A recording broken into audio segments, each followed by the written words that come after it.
What's up, fellow movie buffs and film connoisseurs? It is your self-proclaimed cinema shogun here, welcoming you to the channel where we slice and dice through your favorite movies and TV shows with the well-edged samurai sword. Now, today I will be reviewing Army of the Dead by Zack Snyder. Before we go any further, I'm going to go ahead and let you know now, there will be spoilers. I'm not going to break down this movie scene by scene, but I'm definitely going to dive into it a little bit, and there will be spoilers. Now, before we even get into it, I want to talk about this movie real quick.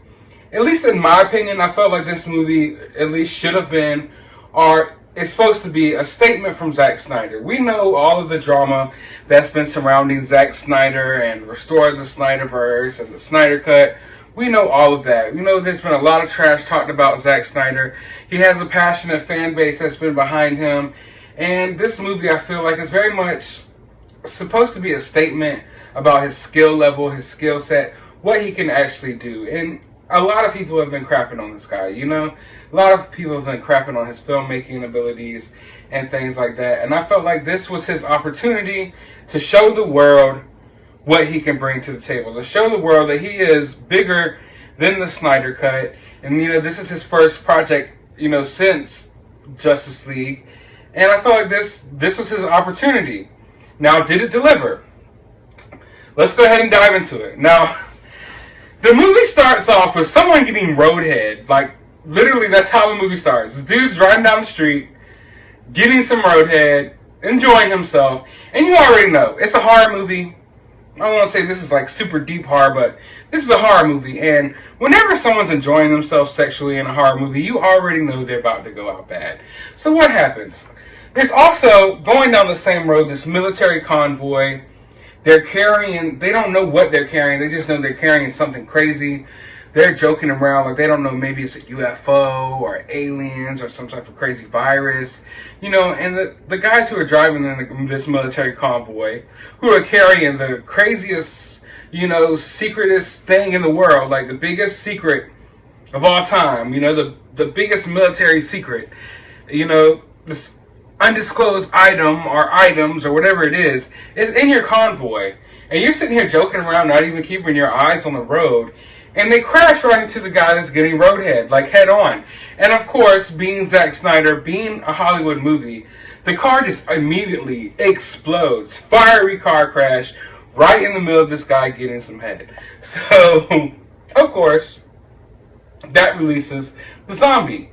Now, right away, you kind of see, like, okay, this isn't going to be one of those slow walking zombie flicks. Some of these zombies can move.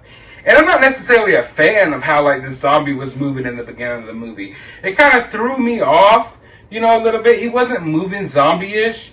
And I know, it's like, you have, there's two sides of the spectrum when it comes to zombie films. You got your slow walker zombies, you know, they don't really have a brain. And then you got your fast, crazy running ones like from World War Z, you know. Of course, those are scarier. But this one was kind of like in the middle. It was like, he's not just running rampage out crazy, but he's also not walking around slow like a zombie. He's kind of moving almost like a predator would. Not predator as in predator from Predator, like an alien and stuff like that. But like, I guess, kind of like an animal would when they're attacking their prey. I don't know. It's kind of, I just didn't like the way it was moving, alright? Sorry. But automatically, the beginning like sets up the tempo of what you think you're going to get for this film. You know, dude's getting roadhead, blows up in a car crash that releases zombies. Zombies are about to take over Las Vegas. And you're like, okay, you know, like, all right, sign me up for this. This looks fun. This looks fun. It doesn't seem like it's taking itself too seriously. And it looks fun. I mean, the zombie, you know, escapes, tears, rips apart these soldiers, rips through them. One guy gets his jaw ripped clean off. That was pretty cool and gruesome. And then, like, you know, the soldiers start turning into zombies and they go and they look over Las Vegas. And I felt like that scene was awesome. Just a couple of zombies overlooking Las Vegas. And you're like, man, this isn't going to end well. Then the movie cuts into, like, this music intro, this Viva Las Vegas intro, with a lot of Vegas tropes. Like, you have, like, your Vegas dancers, your gamblers, your strippers, you got your Elvises and things like that. And they're all getting attacked slow motion by zombies in this little music Viva Las Vegas montage at the beginning of the film. And I felt like it was awesome. Like, you get everything you want from a zombie movie was all compiled right into that little intro, you know? You get a cool location, you get people getting attacked by zombies, you know what I'm saying? And it's like I said, they cover a lot of the Vegas tropes, like showgirls and, you know, people at the slot machines all getting attacked by zombies. And you see that this zombie outbreak, you know, started in Las Vegas.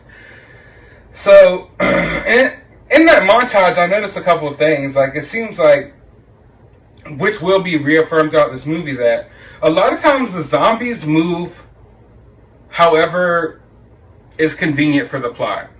So when it's convenient for the plot for the zombies to be running around going crazy, they'll run around and go crazy. But when it's convenient for the plot for the zombies to be kind of stupid and just walk around like little zombies, they'll walk around like that. So it's kind of like a, you know, I don't know like what you're trying to go with here. You know, I know there was like, you know, there was a zombie hierarchy in this movie, you would say. They were zombies who were, you know, a little more special than the other zombies, who were a little bit smarter, the alpha zombies, and I get it, you know, but not even just the alpha zombies were moving quicker. Like, there was different zombies, like, just when it was convenient for the plot, they would move however they felt like they should move. So we get that intro, and like I said, it gives you everything that you want from a zombie movie right there in that intro. So we go on, we realize that this zombie outbreak in this movie is very much not a zombie outbreak that's encompassed the whole world. It hasn't encompassed all of America. It is centralized and contained right there to Las Vegas. It's under control, which is weird because there's a lot of things that's kind of weird and stupid about this movie. I'm not going to lie. A zombie outbreak happens, you know, this crazy outbreak, this world-ending type of epidemic. And their answer for it was to surround Las Vegas with shipping containers. Yes. Shipping containers is the only thing that's stopping Las Vegas, these hundreds of thousands of zombies in Las Vegas, from getting out and, you know, turning the whole world into zombies, you know? Shipping containers. So I'm like, alright, interesting choice, but it is what it is. You know, it is what it is. So, like I said, Las Vegas is the only infected area, and they're about to nuke it. They're about to nuke Las Vegas. They're about to nuke all of these zombies. And on the outside of Las Vegas, there's like these quarantine camps, and there's like certain restrictions in society where you have to have health care, like clearance cards, and there's like temperature checks.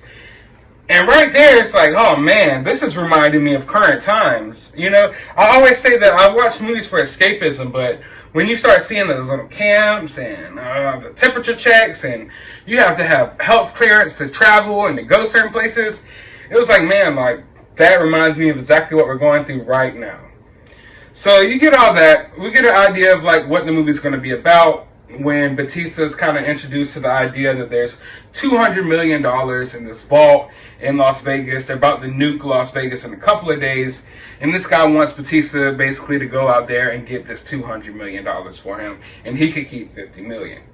Now, that's where the movie kind of goes into like this samurai, like Seven Samurai type of thing, where like you assemble this team of different people with different skill sets to get the job done. Where I like movies like that. I don't know why, but when it comes down to like one of those like Seven Samurai type of things, where you assemble this little team and y'all go do some, I don't know, I like that. I love when movies do that for some reason. So he assembles this little team. I felt like the cast was perfectly fine, but I feel like a couple of the characters could have been a little more eccentric, a little more standouty, you know? Or maybe we could have spent just a little more time with some of these characters to make us connect with them a little bit more. Because it has nothing wrong with the acting or the actors or the actresses in the movie. It's just, I feel like there could have been, for as long as this movie is, there could have been a little bit more time where we sat with these different parts of this group to connect with them more, you know? So, he gets the group together, they go into Las Vegas, right? And literally, it's like, bam, as soon as we get into Las Vegas, as soon as we cross these shipping containers, bam, zombie tiger. Freaking zombie tiger. And I'm like, I thought we were going to have to wait a little bit longer to get that zombie tiger, but no, zombie tiger first, you know, as soon as they step into Vegas. Also, there's this actor, I'm not sure of his name, but he's from Luke Cage.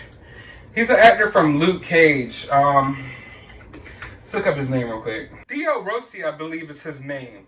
I might be pronouncing it wrong, but we were introduced to his character, Bert, like early on in the film, an extremely unlikable character, someone that you love to hate. And I was kind of disappointed because I was like, man, Zack took this perfectly good actor, perfectly good character, and basically just threw him away, you know? I really was hoping that we would see more of him. I wanted to see him get killed by zombies later on, you know, things like that.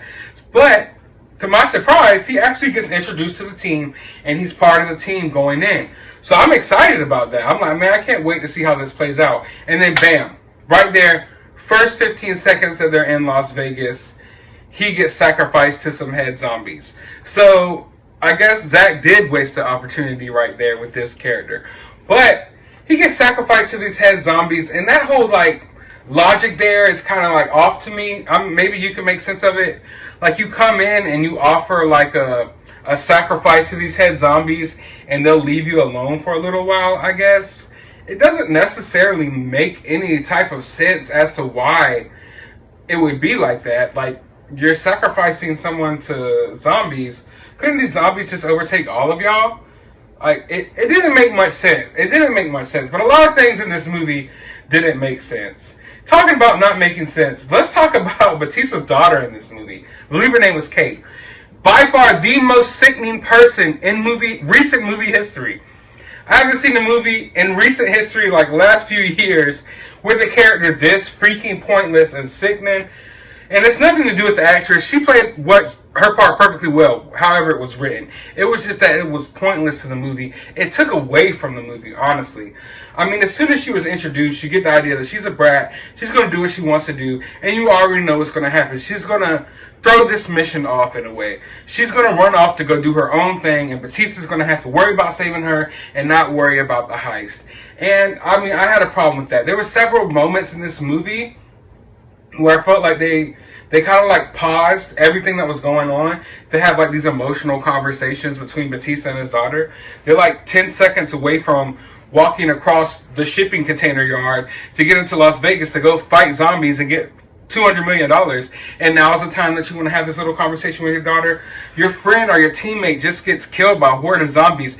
There's a horde of zombies right outside your door, and you just pause for a second to have an emotional conversation with your daughter. A nuclear bomb is minutes away from dropping on your head as zombies are piling up outside the door in certain occasions, and you stop and have this emotional conversation with your daughter. It was unneeded. It was unneeded, and it didn't fit into the film. And that's where I had a lot of problems with this movie, is I felt like it almost had an identity crisis of sorts. Like, it didn't know what it wanted to be. Like, very much set itself up to be a fun, campy, action zombie movie. That's what it set itself up to be. But in times where it should have leaned on being a fun, campy zombie movie, it leaned more towards being serious and emotional. And it's nothing against Dave Bautista. His acting skills were perfectly fine in this movie. It's just that whole story and that whole subplot was just out of place. It didn't fit into the film at all. And every single time they did something like that in the movie, it completely took me out of it. The daughter was just so sickening. There's this one dude that's part of the team as well, who's actually hired and one of like the security agents for the guy who put this whole job together. And you often get the idea that this guy is going to be kind of flaky, and he is. I mean, he even locks one girl in the room to die by zombies. Somehow she gets out. She gets out, and she's blasting and blasting. You know she's still going to die. And she has this opportunity to tell everyone, you know, as she's dying, like, hey, that guy right there, you know, locked me in this room to kill me. Don't trust him. But she doesn't. Her opportunity to use those last words, and she just looks at the guy who locked her in this room to die by zombies, that you got to know is going to set up the rest of your team and your friend right here, and you just say nothing. So that was kind of weird. And, like, this movie is just... it's kind of like a sandwich with nothing in between. There's very much a beginning, and there's very much an ending, but there's no meat and cheese in between it. Like, even when I sat down and kind of looked at my brief notes that I made during the movie, I see that I had a lot of notes at the beginning, and some notes of the ending, and in the whole middle of the movie, there's nothing there because there's nothing really happening. I felt like the premise of this movie was amazing. It was so awesome. You know, you got a heist movie. It's Las Vegas. It's zombies. You got Bautista. They're gonna go in here. They're gonna go down the strip, make their way down the strip, visit a lot of these famous, like, you know, Las Vegas locations while killing zombies, and you get none of that. As soon as they enter Las Vegas, bam. They go from right there, the shipping container, to bam, they're already in the building where the heist is taking place. There's no fighting through hordes of zombies to make it down the Las Vegas Strip. There's no zombie fight at Circus and MGM. None of that. There's really no, like, landmark Vegas locations here that I thought would be in this film. Like, perfect opportunity for that, and you don't get it here. You get a lot of nothingness. You get straight from putting the team together to bam, we're already inside the building. There's kind of nothing in between, you know, them assembling the team and getting to the vault. And it's like, by the time they even get the money, I'm just like questioning, like, none of this is even worth it. None of this makes sense. I mean, you're having a hard enough time, like, traversing through these zombies, and now you got $200 million of cash. I mean, it's a lot of cash. Like, how are all of y'all going to carry this? You're having a hard enough time just making it through yourself, but now all of you have hundreds of thousands, if not millions of dollars, you know, strapped to you with these big duffel bags and everything. It's got to be hard to move around. You know, it seems like a lot to carry through the middle of a zombie apocalypse, and there's just like a lot of extra weight on this old helicopter that you're supposed to take out of here. It's talking about the helicopter. It is a piece of trash, but somehow the pilot with no tools manages to fix it. So that's kind of weird as well. And just the whole concept of money in this movie, it was kind of like, I don't know, if we've reached the point where this zombie apocalypse is, you know, this real zombies out there and stuff, I don't care about money anymore. Let alone do I care about going into the middle of the heart of this zombie infection to go get $50 million that I have to split up like 15 different ways between all of my teammates. Like, it was just all like, once they finally opened up the safe, I look at it and I'm like, man, this is all just so stupid. This is all pointless. You had a hard enough time surviving to get here, even though it was pretty eventless. And now you're supposed to carry all this and survive? So that just doesn't make sense to me.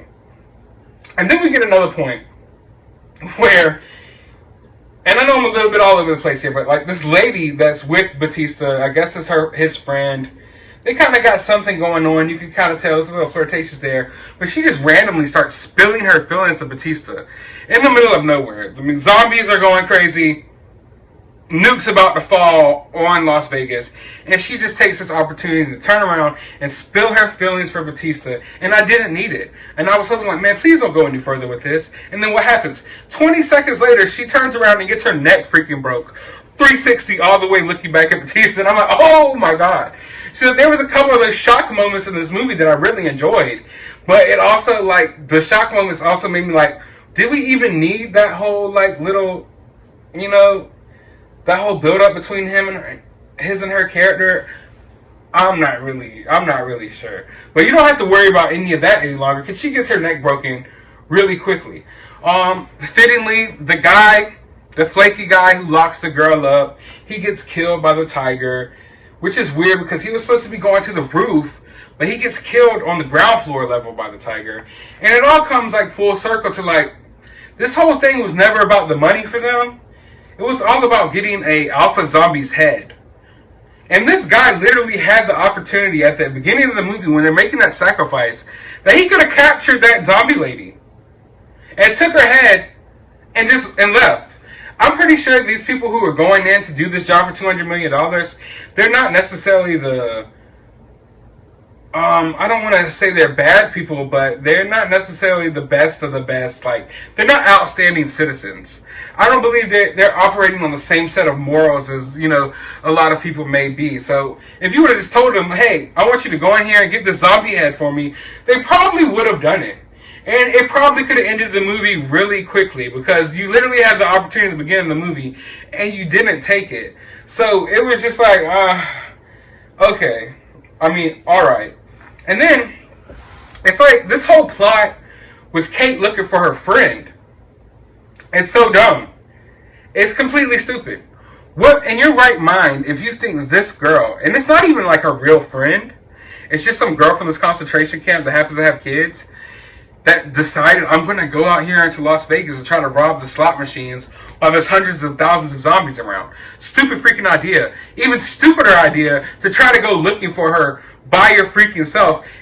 What would even make you assume that this girl is still alive? If you walk past that barrier and the first thing you see is 2 alpha zombies and a freaking zombie tiger, common sense kind of tells you this girl is dead, and if she's not, Las Vegas is too big. There's too many places for me to search to find her, even if she is alive.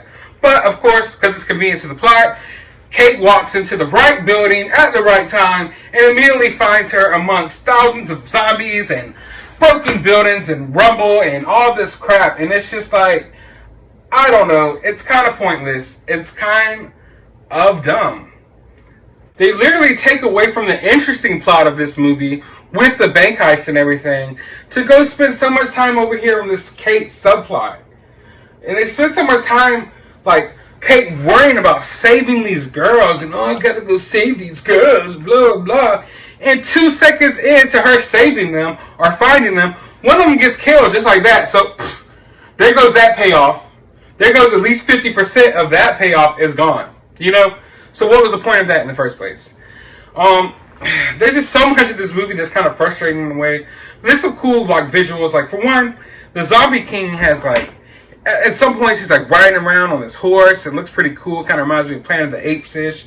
There's like a Zombie King riding on his horse. He makes himself this metal mask so he can't get shot in the head. And that kind of makes me ask myself like, oh, why didn't you make any other zombies metal mask? You're smart enough to know, like, hey, I need this metal mask so I can be king of the zombies and I can't get shot in the head. And this metal mask somehow, like, it deters hella bullets in this movie. But you got this metal mask, and at no point in time did you think, hey, I'm going to give my wifey, whatever that chick was that got her head cut off, I'm going to give her a metal mask, and I'm going to give my general a metal mask. I'm going to give all of you metal masks. Just Oprah that shit. Metal mask for you, metal mask for you, metal mask for everyone, and now you don't have this problem anymore. But no, freaking, I'm the only one with a metal mask. And, I mean, that was kind of stupid as well. But it was kind of cool that he had the metal mask, but it was like, couldn't you have made at least a few more? Why are you the only one? But finally, that metal mask is taken off at the end, and you get that final last shot right into the lead zombie's head from Bautista. Pow! And it looks kind of weird. The CGI looks weird. The way the head explodes, and it's just like, it looks different. It looks cool. It looks really cool. But it kind of doesn't fit into the movie. You know why? Out of all the headshots and different things we've seen in this movie, this one headshot is so explosive and weird. So it kind of, like, that kill didn't fit into the rest of the movie. But it is what it is. All in all, this movie could have definitely been shaven down some. I think you could have taken 30, 45 minutes away from this film and it would have helped it. I also feel like this movie, in a way, it blew its load early. Like, it blew its load early. That opening montage was the best part of the movie. The opening montage with the Viva Las Vegas, and you see the zombie attacks and things like that. That provided some of the coolest visuals in the film, you know? And it led to what you would think would be a promising movie, but the payoff just wasn't there later on. So, in a way, like I said, like, that opening montage gave you everything you wanted from a zombie movie. It literally did. That opening montage gave you everything that you wanted from this movie that you didn't get in the rest of this movie. In fact, like a lot of those scenes where you see like the team in a circle and they're all shooting at a horde of like an army of zombies, that's just like an imagination sequence. Like in this movie, it's not even real. And it's like, for a movie that was so heavy on action and visuals, it tried to tap into the emotions at the ending. At the very, I mean, it did it, you know, a few times throughout the movie, and it never paid off for me there. But even at the ending, when you had a chance to, like, let's make this movie a fun, like, let's get a fun ending here, you know, a cool, fun ending. And it didn't. It tried to make it an emotional ending. And the ending did not match the movie. this movie was not allowed to be what it should have been from its own director. It's weird. This movie, when I watched it, it almost felt like something that a movie studio tampered with. When you say like, oh, like these movies kind of feel like two movies mashed together, like with the Justice League 2017, the theatrical version, that's kind of what this is. I feel like you had this fun action flick, you know, zombie shoot 'em up here, and then you had someone like just trying to mash in a bunch of like emotional crap that did not mix with it. That's why I said earlier, this movie had an identity crisis. If this movie just would have accepted what it was, accepted that this is a campy, cool, popcorn, zombie action flick with some fun, some, you know, but no, like it had to go this other route that just made it totally, I mean, it didn't do it for me. I feel like it just could have benefited so much from just embracing what it was and just accepting what it was. The ending just didn't match the almost 3 hours that I spent watching this movie, and it didn't work. It ultimately left me with nothing. And I don't know, it's something that Zack Snyder, he has the ability to do this. He has the ability to make a movie that leaves you feeling empty afterwards, and not in a good way. It's almost like I ate a bunch of like, it's kind of like chewing food but not swallowing it. That's kind of how I feel about this movie. It's like you take a bite of steak and you're like, this is meat. I taste the juices. I taste the flavor. But you don't get that satisfaction of swallowing it down. You got to spit it out. That's what this movie is for me. Like, all the things were there. The flavors and everything was there for a perfect meal, except the fact that you couldn't digest it. That you couldn't swallow it because it wouldn't allow you to. That's kind of how I felt. The whole subplot with Bautista's daughter basically almost ruined this film, and it led nowhere, because at the end of this movie, the person that the lady that she goes to rescue is dead. She dies in the helicopter accident at the end. Not only at the end of the movie does she freaking die in the helicopter accident, they don't even mention her anymore. They don't talk about it. They don't really show her, reference her that much. It's just, hey, I'm sorry, I ruined everything. Bautista's daughter, that is. You ruined every single thing about this movie, and then in the end, you didn't even save the freaking lady. She's dead, and they don't even talk about it. They don't even really sit on it that much. And it's like, what was all of this for? It was all so pointless. No one got any money. No one got any zombie heads. The girl that you went to go save did not get saved. And every single person in the freaking movie died, except the one person, the one most sickening freaking character in the movie that you wanted to die from the beginning, that you wished wasn't a part of this movie, is the only one left surviving. And it's because of the choices that she made is why half these people are freaking dead. And the one friend that she went to go save, that she just had to go freaking save, doesn't survive, and she doesn't even give, it's not her fault. Zack Snyder doesn't even give the audience a chance to sit with her like, damn, she's dead. No, you just, whatever. And it kind of shows you, like, this is why these studios come in. This is why these studios come in and tamper with Zack Snyder's movies. I'm sorry. But this is why. Because he can provide you with those visuals. He's a nice director visually, but he cannot tell a consistent story. There's things in here that I wish there was some studio interference, because I feel like just anyone could have sat down and just talked to Zack for 2 seconds and could have corrected a lot of the problems in this film. But of course, they couldn't, because we know the history behind it and everything like that. But, I mean, this could have benefited from some studio interference, for sure. And it's like, this movie that I thought I was going into for a fun, campy zombie movie left me with no shreds of happiness at the end. Not a single freaking shred of happiness. Zack Snyder just has this talent. I don't know what it is. He has the ability to make you sit down and watch a movie for 3 hours and then feel like you've gained nothing from it at the end. And that's what he did here. This movie very much confirms a lot of the things that I felt about Zack Snyder. That he can make cool visuals. but he cannot tell a story for the life of him. It's like, it's one of those movies where when I watch a movie, I try to sit on it overnight, and sometimes overnight I appreciate a movie more, or I hate a movie more, or sometimes I'm just in between. And as I sat with this movie longer and longer, I'm just thinking about all the inconsistencies, and just the fact that I wasted so much time with it for it to lead to nothing. Like, the movie just led to nothing at the end. Like, movies are supposed to have a certain payoff or something, and you just don't get it here. One of the most interesting parts of this movie for me was the fact that Chris D'Elia, or however you want to say his name. One thing you're going to learn about me on this channel, I butcher a lot of people's names, I'm sorry. But the comedian Chris D'Elia, I believe his name is, he's gone through a lot of controversy lately, and he was pulled from this film. They actually filmed the whole entire film with him, and they CGI'd him out and put in another character, which was the pilot character, Tig Notaro, I guess her name is.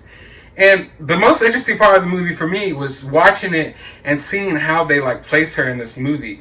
And I guess to the general audience, you might not be able to tell, but for someone who knew what was going on, I could just blatantly tell, okay, she's clearly not here in this scene, she's not here in this scene. Her whole plot is basically send her up to the roof where she interacts with none of the other characters until the end of the movie.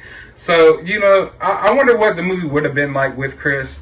But who knows? This is what we got, and I felt like that was the most interesting part of the movie for me. It's just watching, how did they do that? How did they do that with the CGI? And things like that. So that was cool. But all in all, this movie is definitely not a must-watch.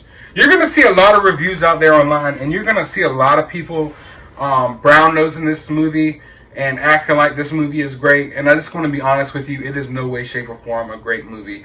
You got a lot of Zack Snyder fans who are crazy about Zack Snyder. Absolutely freaking crazy about Zack Snyder, and they're going to act like this is the next, this is God's gift to man. They're going to act like this is the best zombie movie ever. I even saw something that was like, this is the top 5 zombie movies of all time. It is not. It is pretty bad, and it's pretty worthless in the end, but it does provide some cool visuals. Definitely not a must-watch, but I wouldn't say don't watch it. I'll say it's worth the watch. If you ain't got nothing going on, you want to put something on, some mindless entertainment, check it out. But I want to know what you all think. Have you seen the movie? If you have, let me know your review down in the comments below. While you're down there, hit that thumbs up button and hit that subscribe button. And as always, I want you to find some time out of your day to go watch a movie. Watch Dawn of the Dead. Don't... Beware. Be ready to waste a lot of time if you watch Army of the Dead.